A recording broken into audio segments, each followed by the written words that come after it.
Добре, де. Това звучи гордо.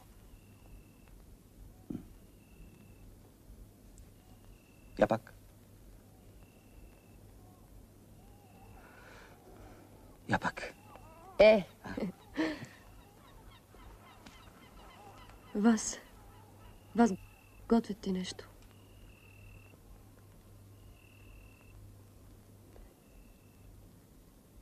Кой е заек?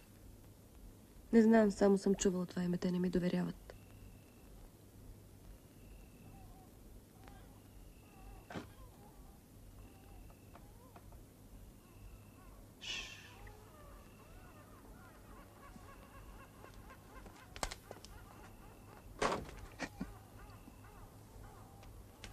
Много ще прощавате, но не дайте това тук. Моля ви.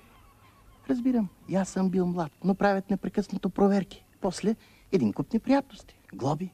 Нямам пари да плащам глоби. Видяхте табелката на вратата. Образцов дом, нали? Моля ви.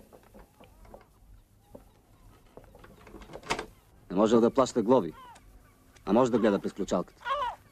Идеше ми го тресна един път, му викам, айде, стар човек. Знаеш какъв удар имам? Пипни. Я? От гребенец. И що го заряза, бе? Не съм го зарязал, то ме заряза.